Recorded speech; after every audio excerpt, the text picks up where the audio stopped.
दोस्तों, welcome in discover Rajasthan. Keep discover keep learn.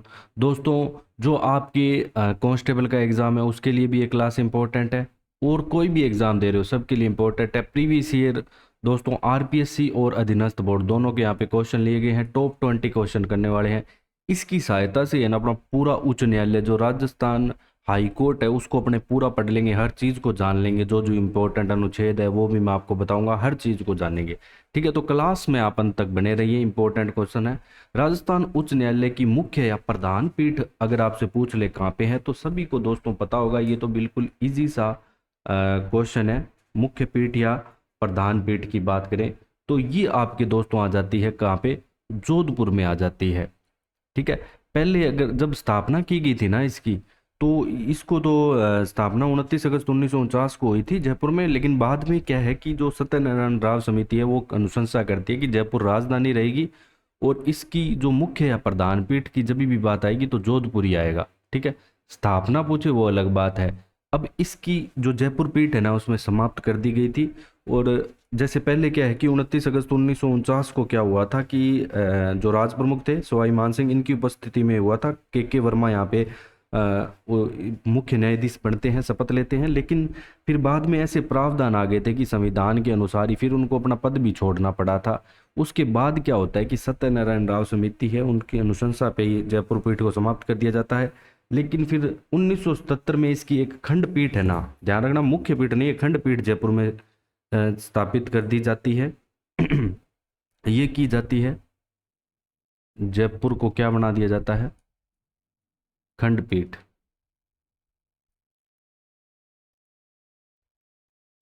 ये बनाया जाता है दोस्तों आपके 31 जनवरी 1977 को। तो ये चीज़ इंपॉर्टेंट है कि 1977 में जयपुर वाली खंडपीठ की स्थापना हुई थी। हालांकि ये पहले भी थी लेकिन बाद में इसको समाप्त कर दिया गया था, वो मान्य नहीं होगा। यहाँ पे संविधान के अनुसार अपने यहाँ पे बात करेंगे जो करेंगे।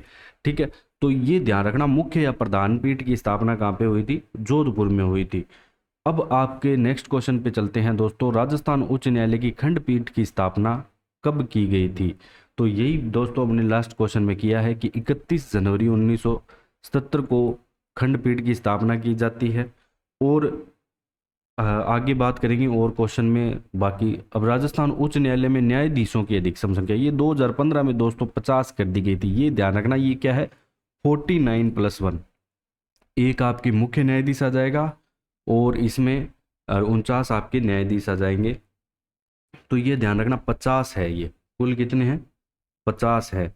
तो ये जरूर ध्यान रखना है अपने को कि राजस्थान उच्च न्यायालय में न्यायाधीशों की संख्या कितनी है, यहाँ पे 50। अब अपने दोस्तों चलते हैं अगले क्वेश्चन पे। अगला क्वेश्चन क्या है कि राजस्थान के प्रथम मुख्य न्यायाधीश यहाँ पे कौन थे? 1 सेकेंड दोस्तों, ये थोड़ा सा प्रॉब्लम कर रहा है। तो दोस्तों प्रथम मुख्य न्यायाधीश पूछा है, तो अभी हमने पढ़ा के वर्मा थे। कौन थे?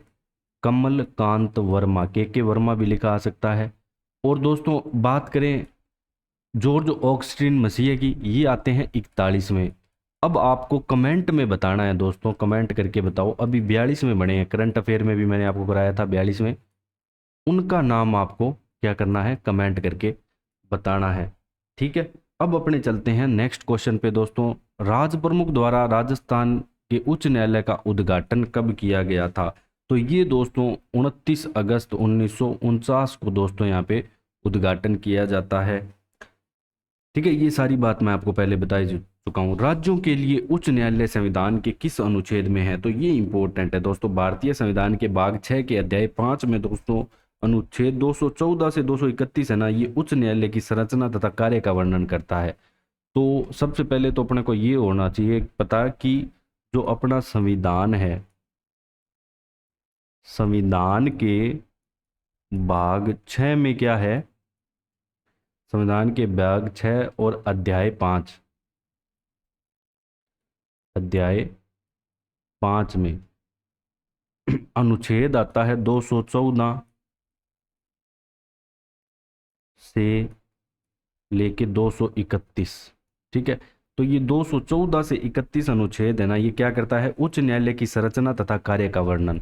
अगर आपसे पूछ ले कि किस अनुच्छेद से किस अनुच्छेद तक उच्च न्यायालय की संरचना तथा कार्य का वर्णन है, उच्च न्यायालय की कार्य संरचना,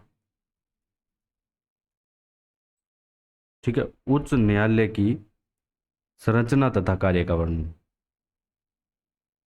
कार्य तथा संरचना कर लो, एक ही बात है, संरचना का वर्णन। तो ये इंपॉर्टेंट अनुच्छेद है 214 से 31। अब आपसे देखो क्वेश्चन में क्या पूछा गया है, राज्यों के लिए उच्च न्यायालय, तो ये आपके अनुच्छेद 214 में आ जाएगा।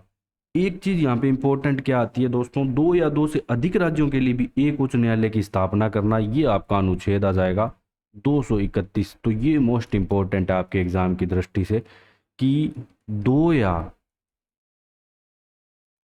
दो से अधिक, जैसे अपने राज्यपाल पढ़ा था, दो या दो से अधिक राज्यपाल भी हो सकते हैं, तो दो या दो से अधिक राज्यों के लिए एक उच्च न्यायालय की स्थापना, राज्यों के लिए एक उच्च न्यायालय की स्थापना,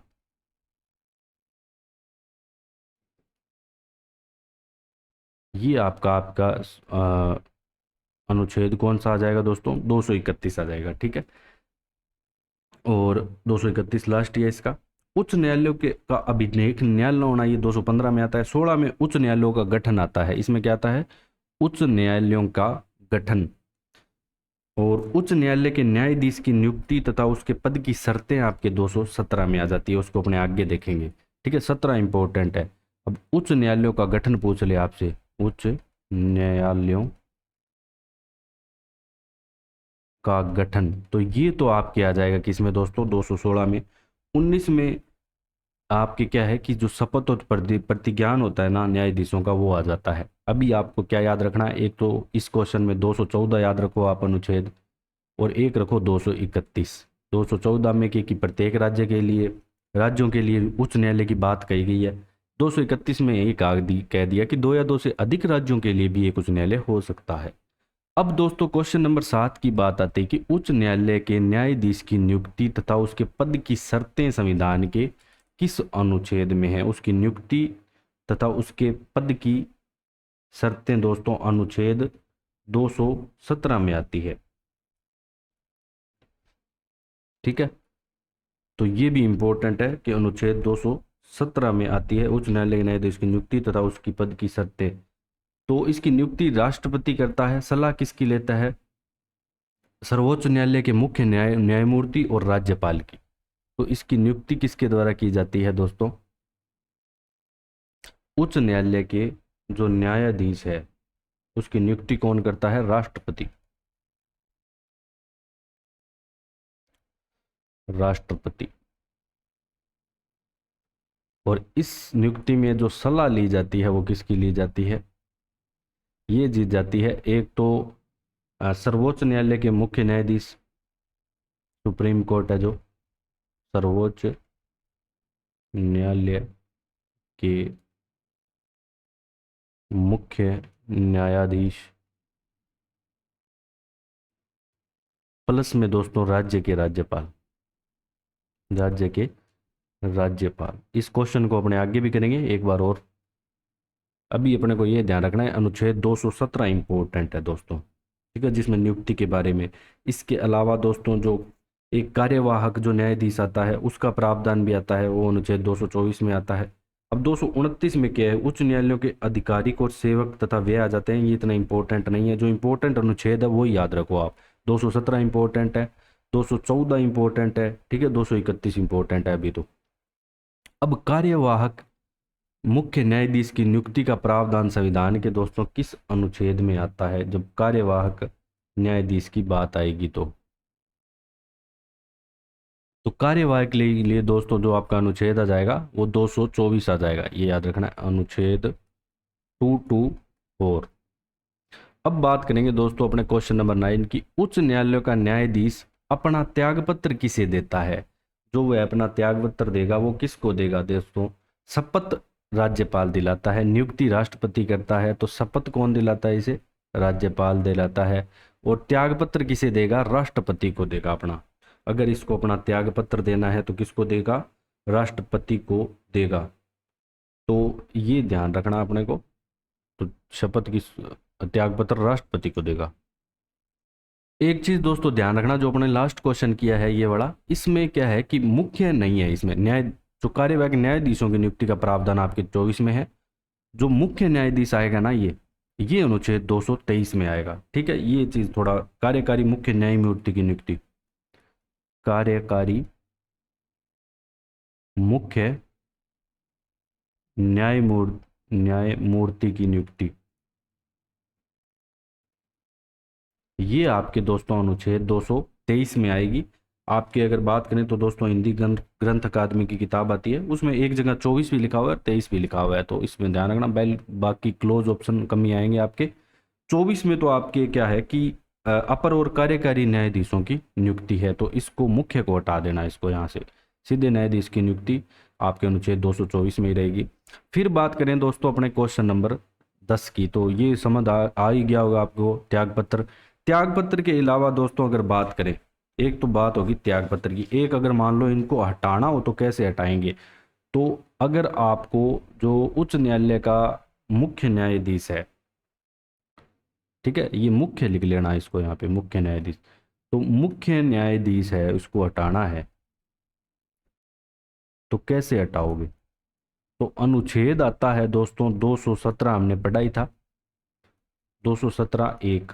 अब इसके तहत क्या है कि राष्ट्रपति द्वारा क्या लाया जाएगा? महाभियोग। तो इसको हटाया कैसे जा सकता है?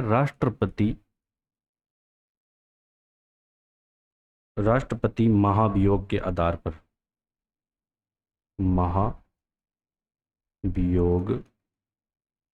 के आधार पर, वो भी कब? इसका जो कदाचार है स्पष्ट हो जाएगा तभी। ठीक है, इसके आधार पे कदाचार व अक्षमता के आधार पर संसद के दोनों सदनों द्वारा जो लाया जाएगा, फिर इसको हटाया जाएगा, ऐसे नहीं हटाया जा सकता।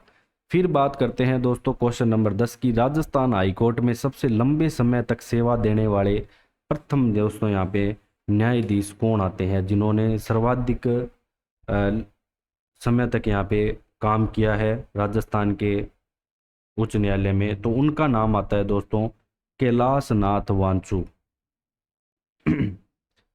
कैलाशनाथ वांचू का नाम आता है। तो ये इंपॉर्टेंट है, ध्यान रखना ये क्वेश्चन नंबर 10। और ये दोस्तों 1951 से 1958 तक यहाँ पे रहे हैं। फिर बात करते हैं दोस्तों अपने क्वेश्चन नंबर 11 की। अब दोस्तों बात आती है कि उच्च न्यायालय में न्यायाधीशों की नियुक्ति की सिफारिश करनी है। इससे पूर्व भारत के जो मुख्य न्यायमूर्ति को कितने ज्येष्ठतम, अपने से मतलब अपने से नहीं, सीनियर मतलब कितने न्यायाधीशों की सलाह मशवरा करे इनको सेलेक्ट करने के लिए? ठीक है, ये भी क्वेश्चन इंपॉर्टेंट है, आपके आ चुका है एग्जाम में, कि उच्चतम न्यायालय के न्यायाधीशों की नियुक्ति की सिफारिश करनी है। ठीक है, उच्चतम न्यायालय, उच्च न्यायालय की बात नहीं कर रहा, उच्चतम न्यायालय के सीधे न्यायाधीशों की नियुक्ति करनी है। ये क्वेश्चन को ध्यान से पढ़ना। अब इसके लिए जो भारत का जो मुख्य न्यायमूर्ति है, सर्वोच्च न्यायालय का जो मुख्य न्यायमूर्ति है, वो अधिकतम कितने न्यायाधीशों से सलाह मशवरा करेगा? तो ये करेगा दोस्तों 4 से। तो ये आपके एग्जाम आरपीएससी में आया हुआ है क्वेश्चन, सॉरी। फिर बात करें क्वेश्चन नंबर 12, वर्तमान में उच्च न्यायालय के मुख्य न्यायाधीश का वेतन कितना है? ये प्रति माह लिखा हुआ है, इसको बाय मिस्टेक, तो इसको कर लेना प्रति माह वेतन कितना है? तो इनका दोस्तों जो प्रति माह वेतन हो जाएगा 2.5 लाख रुपए।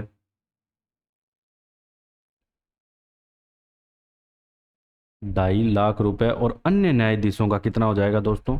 अन्य न्यायाधीशों का 2.25 लाख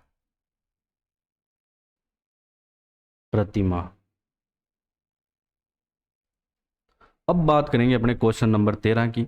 उच्च न्यायालय के न्यायाधीशों को अगर आपको पद से हटाने की प्रक्रिया का उल्लेख संविधान के किस अनुच्छेद में है? ये कर चुके हैं, अभी मैंने आपको बताया था कि 217(1) में है इसकी प्रक्रिया।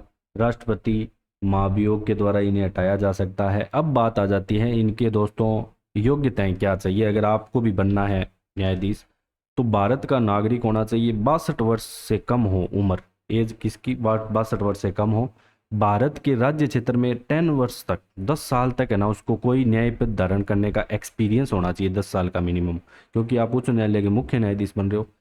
अब किसी उच्च न्यायालय का या ऐसे 2 या अधिक न्यायालयों का लगातार कम से कम 10 वर्षों तक का अधिवक्ता भी रहा हो, तो ये चारों की चारों कंडीशन सही है, तो सभी सही है आ जाएगा दोस्तों इसमें। ठीक है, सारे के सारे ऑप्शन यहाँ पे सही हो जाएंगे। अब अपने बात करेंगे भारत में दोस्तों उच्च न्यायालय के किसी न्यायाधीश की आयु के बारे में अगर कोई प्रश्न उठता है तो उसका विनिश्चय कौन करेगा। ये लेटेस्ट में ही है ना आपके क्वेश्चन आ चुका है कि इसका विनिश्चय कौन करेगा अगर उसके आयु के बारे में यहाँ पे प्रश्न उठता है तो ये 217(3) आ जाता है दोस्तों आपके। और भारत का मुख्य न्यायाधीश के परामर्श से राष्ट्रपति विनिश्चय करेगा और उसका फैसला अंतिम और सर्वमान्य होगा। सलाह तो भारत के मुख्य न्यायाधीश की ली जाएगी और राष्ट्रपति करेगा, ठीक है, विनिश्चय। और अनुच्छेद कौन सा संबंधित है इससे? अनुच्छेद 217(3), तो 217 अनुच्छेद बहुत इंपॉर्टेंट है, इसको आप पूरा अच्छे से हर पॉइंट को करके जाना अच्छे से। अब अपने बात करेंगे दोस्तों अधीनस्थ न्यायालयों की बात करेंगे। तो संविधान के अधीनस्थ न्यायालय की श्रेणी में नहीं आता, पहला तो ये है। और एक चीज जान लो कि अधीनस्थ न्यायालय है, इनसे संबंधित अनुच्छेद कौन से आते हैं? 233 से 237।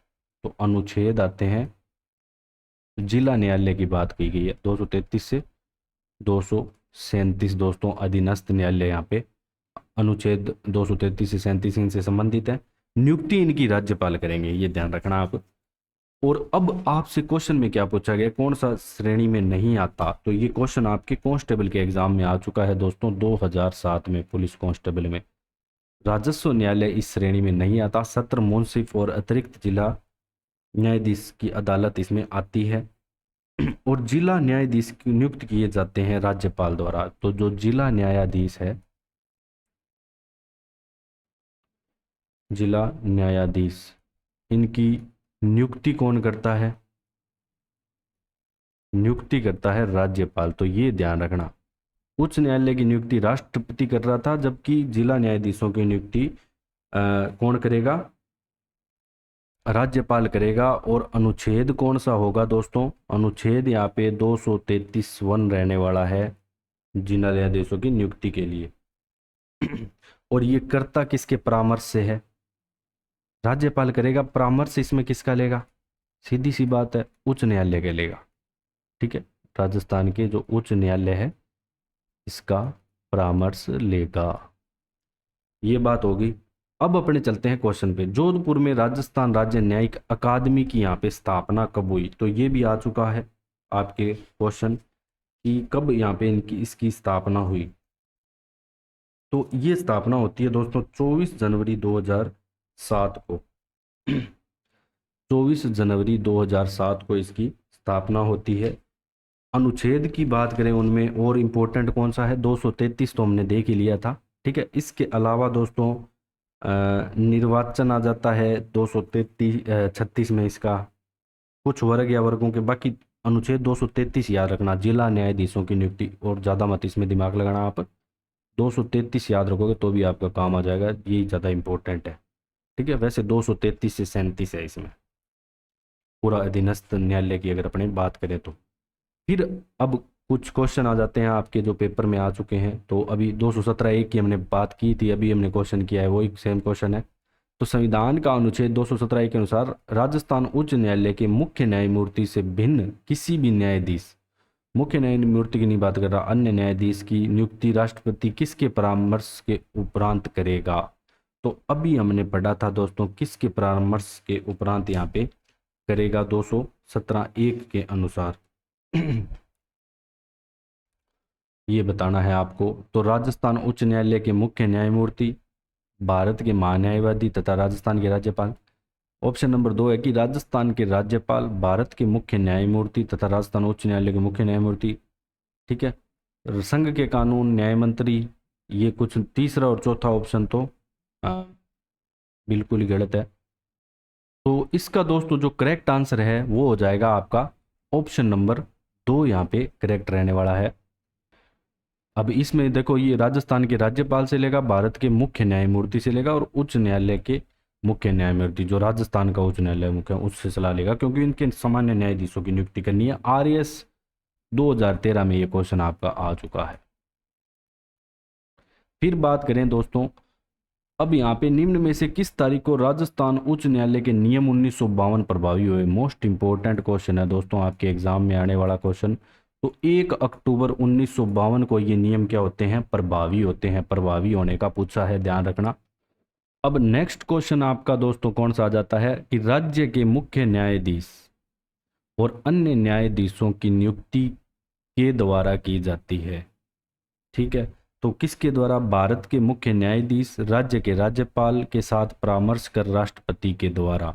मतलब मेन तो मुख्य न्यायाधीश की नियुक्ति है, न्यायाधीशों का मैंने आपको पहले बताया था। अब इसमें एक साथ आ गया तो पहले वाला ऑप्शन ज़्यादा करेक्ट रहेगा। ठीक है, तो इसी के साथ ही दोस्तों आपकी जो उच्च न्यायालय से संबंधित जितनी भी इंपॉर्टेंट बातें हैं ना, मैंने आपको बता दी। अगर आपको हमारे द्वारा पढ़ाया गया कंटेंट थोड़ा बहुत भी हेल्पफुल लग रहा है तो दोस्तों अपने दोस्तों को शेयर करें, ताकि हम और बड़ी आपके लिए आगे कंटेंट लाएं, क्वेश्चंस लाएं, थ्योरी भी लाएंगे आपके लिए। ठीक है, नोट्स भी प्रोवाइड करवाएंगे आपको। आप हमारे टेलीग्राम चैनल पे जुड़ो, शॉर्ट नोट्स भी प्रोवाइड करवाएंगे। So thanks for joining discover Rajasthan.